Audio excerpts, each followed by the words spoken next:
I got a call from my affair at our family dinner. My husband saw it and made sure to ruin my life. Hey Reddit, long time no see, but first time actually posting here. I've been through a lot in these few months, and I think sharing my story here is something people might appreciate. My name is Jade, and I am a 29-year-old woman. I've been married to my husband Martin, who is a 30-year-old man, for about 3 years now. We didn't have any kids because we were hoping to have some in a few years' time. Martin and I met in college, and well, it was kind of love at first sight for him. The truth is, I was only with him for his money, and I lost that out in the end. He found out I was cheating on him, and he's in the process of divorcing me after destroying my reputation in relationships. I know you might be wondering how, so I'm going to give you some backstory. I met Martin in college, but the truth is, I had been tracking him for a while before we actually crossed paths. I had heard of Martin. His family was very wealthy, and he was undeniably handsome. I knew that marrying him would be an easy way out of the poverty I'd grown up in, literally in the slums.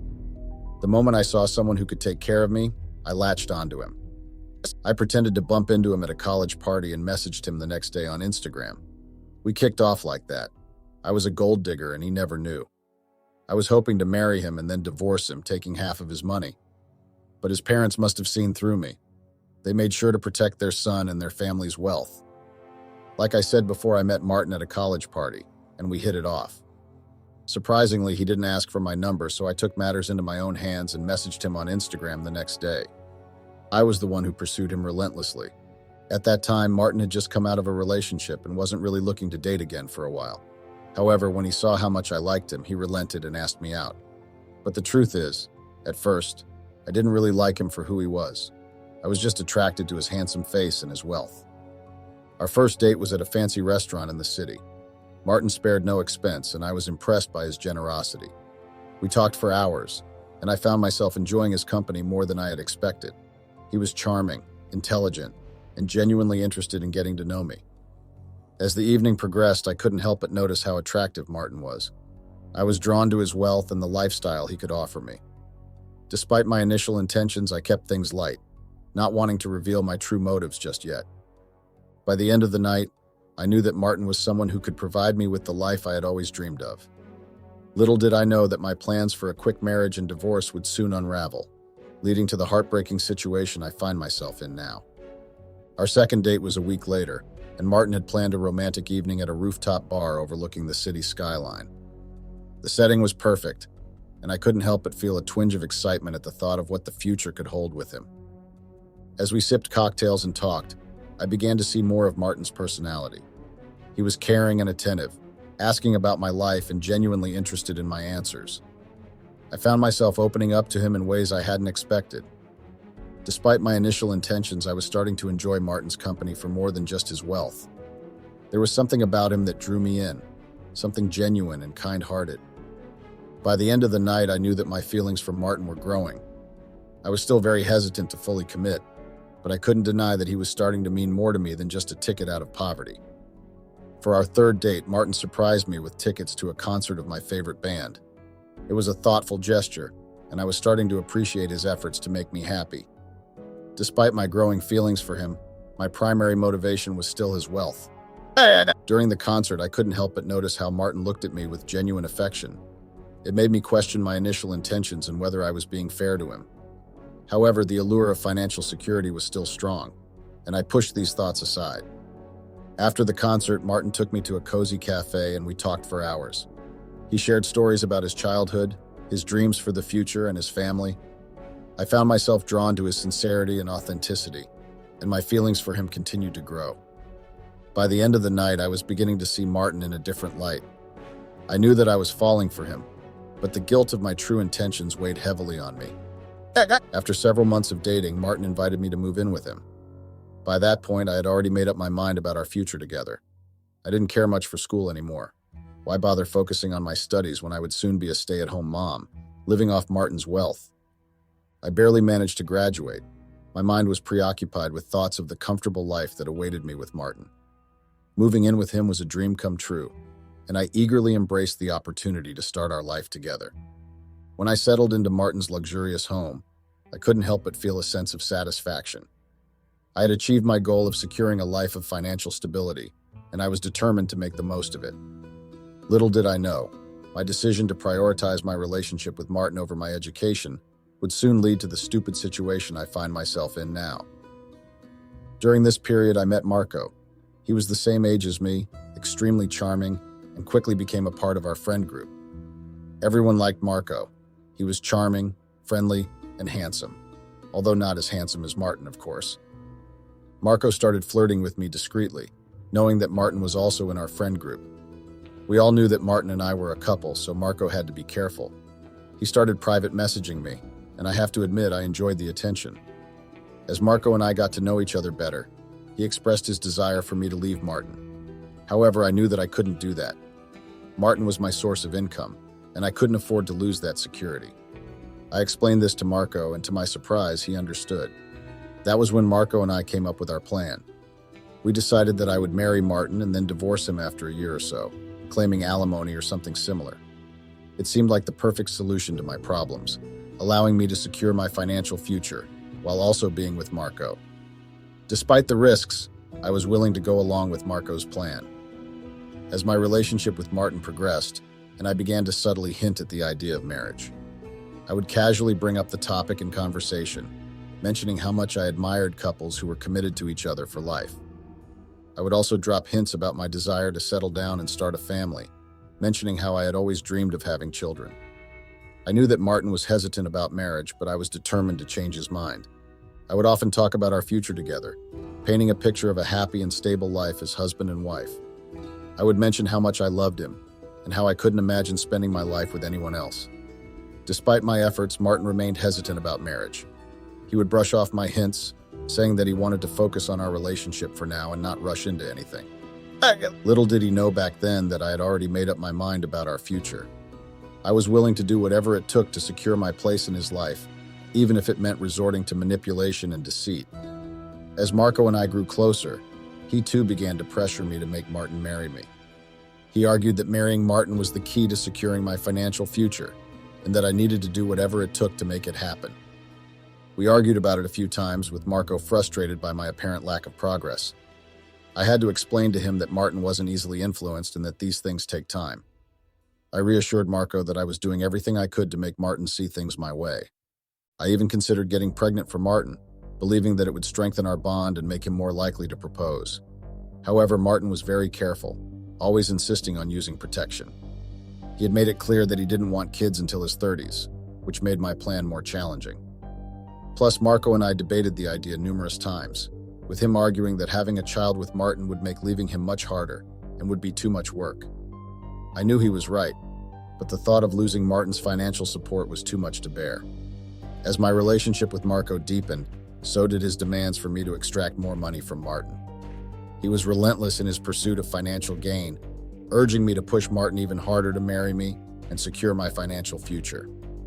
However, getting more money from Martin wasn't as easy as Marco thought. Martin was cautious with his finances. Despite Marco's pressure, I knew that pushing Martin too far could backfire and jeopardize my ultimate goal of marrying him. In hindsight, I realized that Marco was a walking red flag, but back then, I was blinded by my desire for financial security and my likeness of Marco. I ignored the warning signs, convincing myself that Marco had my best interests at heart. I continued to subtly pressure Martin to marry me. I would drop hints about our future together, hoping that he would eventually come around to the idea. After months of subtle hints and pressure, Martin finally came around to the idea of marriage. He surprised me with a romantic proposal during a weekend getaway to the countryside. It was a beautiful moment, and I was over the moon with joy. I accepted his proposal without hesitation, feeling like all my dreams were finally coming true. Immediately after Martin slipped the ring on my finger, I excused myself to go to the bathroom. Instead, I hurriedly dialed Marco's number. My heart was racing with excitement. When he answered, I couldn't contain my joy as I broke the news to him. Marco was elated, and we both celebrated this milestone in our plan. From my point of view, everything was falling into place. Little did I know, that moment of triumph would soon lead Tommy ruin. After breaking the exciting news to Marco, the next week he insisted on taking me out to celebrate this huge step in our plan. We went to a fancy restaurant where we toasted to our future success. Marco was thrilled, and his excitement was infectious. After dinner, Marco suggested we continue the celebration at his place. I agreed. I was eager to spend more time with him. We spent the night together, reveling in our shared triumph LOL. I felt like I was an important character in the movie Money Heist, except my heist was in real life. The next morning, I lied to Martin, telling him that I had gone to visit my parents and had spent the night with them. Truly, I felt a pang of guilt as I said the words, but I quickly pushed it aside. Meeting Martin's parents was a nerve-wracking experience. From the moment we walked through the door, it was clear that they did not like me. It was as if they could smell the gold digger off me, and they did not even try to hide it. They were rude and dismissive, making snide comments and giving me cold looks. I tried to be polite and friendly, but it was clear that nothing I did would change their opinion of me. Martin, to his credit, defended me, insisting that they give me a chance. His parents eventually relented, but it was clear that their apology was insincere. They still didn't like me, and they made sure I knew it. Despite their hostility, I was determined to win them over. I knew that their approval was important to Martin, and I was willing to do whatever it took to make them think that I truly cared for him. Little did I know my efforts would be in vain, and their dislike for me would never end. On the contrary, when Martin met my parents, they instantly loved him. They welcomed him with open arms, making him feel like part of the family from the very beginning. Watching Martin interact with my family, I couldn't help but feel a twinge of jealousy. He was charming and kind, and it was clear that my parents thought highly of him. When I watched Martin bond with my family, I began to see him in a new light. I realized that I actually liked him, despite my initial intentions. However, I was in too deep in my plan to pull out now. I had come too far to turn back, and I knew that I had to continue with my charade, even if it meant hurting Martin in the end. As Martin and I began planning our wedding, it became clear that it would be a lavish affair. We decided on a destination wedding, and Martin's parents generously offered to fully fund the event. It was a dream come true, and I was thrilled at the thought of marrying Martin in such a beautiful setting. We spent weeks planning every detail, from the venue to the decorations to the guest list. Martin's parents were heavily involved in the planning process, and I was grateful for their support and generosity. While planning our lavish destination wedding, I quickly realized that it came with its own set of challenges. The pressure to create the perfect day was immense, and I found myself constantly stressed and overwhelmed. There were endless decisions to be made, from choosing the venue to selecting the menu to finding the perfect dress. Martin's parents had specific ideas about how the wedding should be, and I often found myself at odds with them over certain details. The cost of the wedding was also a source of stress. While Martin's parents were funding the event, I couldn't help but feel guilty about the extravagant amount of money being spent. I knew that I was taking advantage of their generosity, but I was too focused on my own desires to stop. And also, as the wedding day drew nearer, I couldn't help but feel a sense of guilt. I knew that I was deceiving Martin and his family, and it weighed heavily on my conscience.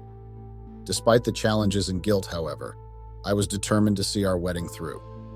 I wanted nothing more than to secure my future with Martin, even if it meant sacrificing my own happiness in the process. Just when I thought everything was going smoothly with the wedding planning, Martin's parents hit me with a bombshell. I had to sign a prenuptial agreement to protect Martin's assets. I was shocked and devastated. This was not part of my plan at all. Signing a prenup would spoil everything I had worked so hard for. I tried to disagree, and even tried to accuse Martin of not trusting me. I argued with his parents, pleading my case and trying to convince them to change their minds. But they were adamant. They insisted that it was necessary to protect Martin's wealth. Martin, wanting to avoid further conflict, urged me to just sign the prenup and let his parents leave us alone. I knew I had no choice. If I didn't sign, they would see right through my charade. I was distraught. I even confided in Marco, hoping for some kind of solution. But even he was at a loss. He advised me to press down on Martin and his parents, but it was clear that they were not going to budge. In the end, I had to sign the prenup. As a gift for signing, Martin's parents offered to buy us a house in any location of our choosing. However, the house would also be in Martin's name and protected by the prenup. The prenup changed everything. Marco and I had to rethink our entire plan. Divorcing Martin after a year or two was no longer an option, as it would be obvious that I would get nothing out of the marriage due to the prenup. I was left with two choices: marry Martin and have children to secure child support, or wait until he died to inherit his wealth. But who knew when Martin would pass away? He could live for decades, and I couldn't afford to wait that long. I needed a plan that would guarantee me some financial security. After much discussion, Marco and I decided on a new plan. I would marry Martin and try to get as much money from him as possible. I would save every penny I could, cutting back on my extravagant spending habits. If Martin gave me money for clothes, I would save most of it and only spend a fraction on what I needed. It was a drastic change from my previous lifestyle, but I knew it was necessary if I wanted to secure my future. I had grown up poor and had never experienced the finer things in life until I met Martin. I loved spending, but I realized that if I wanted to get anything out of this marriage, I had to save as much as I could and ask Martin for as much money as possible. There was a moment when I considered abandoning my plan and staying with Martin. I thought about betraying Marco and taking whatever financial security I could get from my marriage with Martin. But Marco made it clear that if I did that, he would expose everything to Martin. I couldn't allow that to happen. If Martin found out the truth, he would divorce me immediately, and all my efforts would have been for nothing. I had to continue with our plan and play along with Marco, even though it meant deceiving the man I was about getting married to. It was a difficult decision, but I knew that betraying Marco would only lead to more trouble. I had come too far to turn back now, and I had to see the plan through to the end. Our wedding day arrived, and it was everything I had dreamed of. The ceremony was held at a picturesque location, with the sun shining brightly overhead. Martin looked so handsome in his suit, and I felt like the luckiest woman in the world as I walked down the aisle towards him. When we exchanged vows, I couldn't help but feel a pang of guilt. I was deceiving Martin, and I knew that our marriage was built on a foundation of lies. But I pushed those thoughts aside, focusing instead on the life of luxury that awaited me. After the ceremony, we celebrated with our friends and family, toasting to our future together. Martin's parents were beaming with pride, and I knew that was only because they had successfully screwed me over with the prenup. Now I couldn't dig Martin's gold, LOL. When the night came to a close, I couldn't shake the feeling of unease that had settled in my stomach.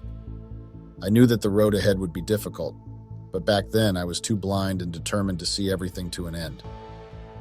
After our wedding, Martin and I went on a luxurious honeymoon to a tropical paradise.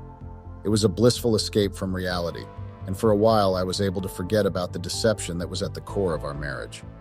When we returned, we settled into married life, and things seemed to be going well.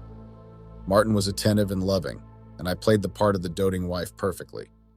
But behind closed doors, I was still continuing my affair with Marco. Keeping up the charade became more challenging as time went on. I had to be careful not to leave any evidence of my affair, always watching my back for any signs that Martin might be suspicious. Despite the risks, I couldn't resist the thrill of my secret relationship with Marco. He was everything Martin wasn't, spontaneous and exciting. I knew that I was playing a dangerous game, but I was willing to take the risk for the sake of my own happiness. I lied to Martin more times than I could count. I would tell him I was going to visit and stay over at my parents' house when I was actually going to spend the night with Marco. I became an expert at deception, fabricating elaborate stories to cover up my affair. In hindsight, I realized how much I underappreciated Martin. He was a good man, kind and loving, and he deserved so much better than the lies and deceit I subjected him to. I regret the pain I caused him, the trust I betrayed, and the love I took for granted. But in the moment, I was blinded by my own selfish desires. I was caught up in the excitement of my affair with Marco, the thrill of doing something forbidden. I didn't stop to think about the consequences of my actions, the damage I was causing to Martin in our marriage. Now, as I look back on those days, I can't help but feel a sense of shame and remorse. I wish I could go back and change things, to be the wife that Martin deserved. But I know that I can't undo the past. All I can do is learn from my mistakes and try to be a better person in the future. One day, Marco suggested that I tell Martin we should join our accounts together. He thought it would make it easier for me to access Martin's money and gradually siphon it off without raising suspicion. I agreed to the plan, thinking it would of course be a step towards securing my financial future. When I broached the subject with Martin, however, he refused. He said he believed in maintaining separate accounts but having a joint account for shared expenses and bills. I was disappointed, as I had hoped to have more control over his finances. Martin's refusal was a reminder of the boundaries I was trying to push. Despite my efforts to manipulate the situation, he remained steadfast in his beliefs. Not it is like a wake-up call for me, a reminder that my actions has consequences, and that I can't always get what I wanted.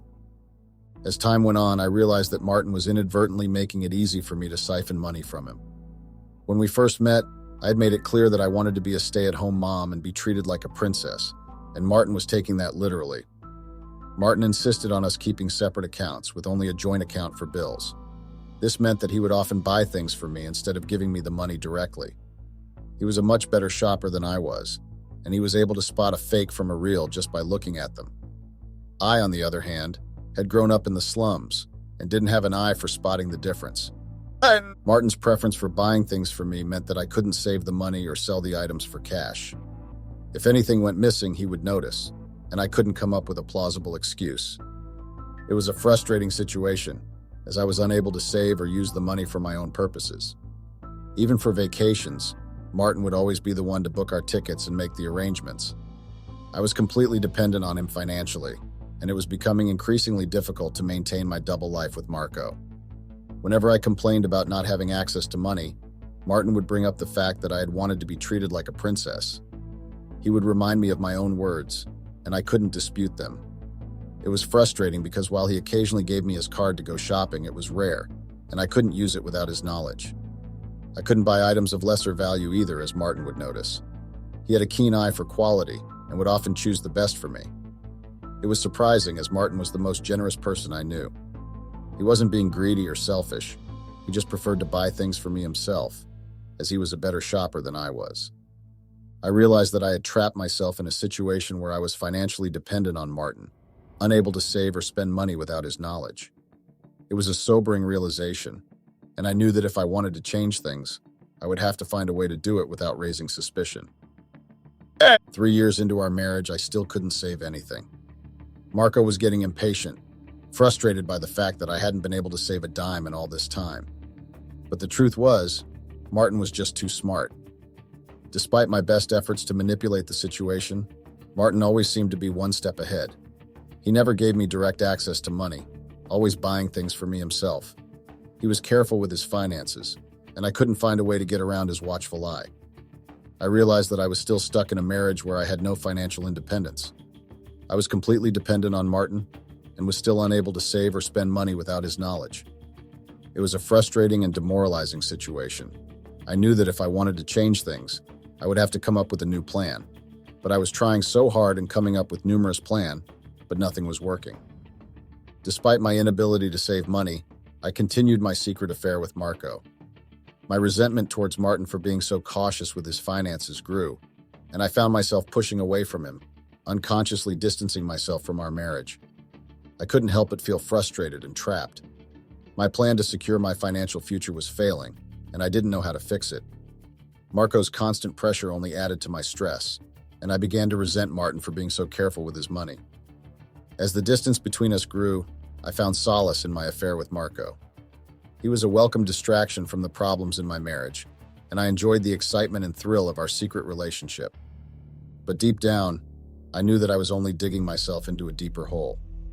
My marriage was crumbling, and I was to blame. I had let my greed and desire for financial security cloud my judgment, and now I was paying the price. As I continued my affair with Marco, I began to notice that Martin was also distancing himself from me. It seemed like he could sense that something was wrong, and I realized that I needed to prioritize my marriage before it was too late. I knew I had to jump out of the sinking ship that I was in with Marco and end things with him, and then focus on rebuilding my relationship with Martin. But Marco wasn't going to let me go easily. He had threatened to tell Martin everything if I ever tried to leave him, so I had to be careful in my approach. I decided to subtly detach myself from Marco by telling him that I wanted to regain Martin's trust and grow closer to him. I explained that I wouldn't be able to see him as often as before. Despite his initial anger, Marco reluctantly agreed, knowing that he needed me to make any progress regarding the money. I started to invest more time and effort into my marriage. I cooked more, took better care of the house, and made an effort to be more attentive to Martin's needs. I even started doing little things for him, like offering massages after his long days at work. However, despite my efforts, it felt like there was still a significant distance between us. The money. I started cooking more and taking care of the house more attentively. I paid more attention to Martin, doing little things for him like offering him massages when he came back from work. But despite all my efforts, it felt like the bridge between us was still too wide. During the Christmas period, Martin's parents invited us and some others for dinner at their place, and we went. By then, I had stopped visiting Marco, knowing that I needed to cut him off. However, it seemed like he had sensed my plan to detach, as he started calling me relentlessly. I regret not putting my phone on silent that day. At Martin's parents' place, things were going fine. Martin's parents had never really liked me, so they didn't include me much in their conversations and kept giving me weird looks. Marco kept calling me, and at some point Martin and everyone noticed. I lied, saying it was a friend, and excused myself to go to the bathroom and take the call. In the bathroom, I reassured Marco that I wasn't abandoning him, and that I was just busy trying to get closer to Martin. I told him to stop calling because I was with Martin and his family, and he wouldn't want them finding out about our plan. Marco apologized, and we ended the call. When I came out of the bathroom, I bumped into Martin, who looked furious. I tried to play it off, but he knew. He told me he had known for a long time and that he was going to ruin my life. He said he had given me many chances to stop and retrace my steps, but I had refused. He called me a horrible human being and said that this was what he got for helping me better my life and taking me out of the slums. At that point, Martin's parents joined us and they gave me dirty looks. Then it dawned on me that Martin had told them everything. The reason they had been eyeing me weirdly the entire night was because he had exposed my affair and my plan to deceive him. I was utterly shocked, and at one point I think I started crying, but my tears weren't fooling anyone. And honestly, everything that happened feels so blurry in my head because I was so shocked. Martin had to storm off because he was really angry and said he didn't want to hurt anyone. He drove off, leaving me stranded with no ride home. I had to use money from my personal account to order an Uber. When I got home, Martin was literally throwing out my things onto the porch. I tried talking to him, but he wouldn't listen. He told me not to touch him and revealed that he had known about my affair and planned with Marco for a very long time, barely a month after we were married. He confessed that he had been silent for so long because he wanted to frustrate me, and because he was heartbroken that I would betray him like that. He expressed gratitude that his parents had insisted on the prenup, which now protected him from losing everything. 1,001 questions were reeling around in my head. If Martin had known for so long, why didn't he just divorce me? Why had he let it go on for so long? I realized that I had lost so much. There was no getting through to Martin no matter how hard I tried. After throwing out my clothes, Martin told me to never come back. He didn't even let me take my purses and jewelry, saying there was no way he would let me sell them. All he gave me were my clothes. He then told me good luck finding a place to stay and said he would send divorce papers to my parents' house. I ordered another Uber because I didn't have much in my personal account, and they would only last me for a few more rides. I was heading to my parents' place, but Martin had already called them. My mom was waiting outside and told me there was no place for me there. She said I had ruined my marriage and there was no way I could come back. The only other option was Marco's. I apologized to the Uber and gave him Marco's location. However, I was shocked to find out that Marco had also been cheating on me. A girl opened the door. She was wearing his clothes and she seemed comfortable. She told me she was Marco's girlfriend. I should have confronted him then and told her Marco was cheating, but I needed a place to stay. She called Marco, and he was surprised to see me. I asked him who she was, and we had an argument. He said he had a girlfriend since I was married and that he had the right to. I pleaded with him for a place to stay for a few days, and he finally agreed. I finally started feeling the full force of Martin's anger. It didn't take long, and Marco was suddenly laid off from work for what seemed like no reason at all. They cited indecent behavior, but Marco insisted he had never been indecent at work. He came home angry, and I knew it was definitely Martin's doing. Maybe Martin knew the owner of the place where Marco worked, or maybe they were friends, but it was clear Martin had a hand in it. I tried calling Martin numerous times to apologize, not to beg for Marco, because honestly, Marco deserved it. However, Martin refused to pick up, and I think he even blocked me at one point. After 2 days at Marco's place, he told me I had to leave. He insulted me, saying I was sloppy, and that the only reason Martin caught up to us was because I had been sloppy at hiding evidence. He called me stupid and told me to get out. He was pretty sure the reason he got laid off was because of Martin. Martin's parents were wealthy and knew a lot of people, so it was likely that one of them got Marco fired. Thankfully, however, I would later find out months later that Marco couldn't land a single job after that due to Martin's influence, and the last I heard of him, they said his life took a turn for the worse as a result of that. I had to leave and go to a homeless shelter. It felt like a cruel twist of fate or karma's retribution.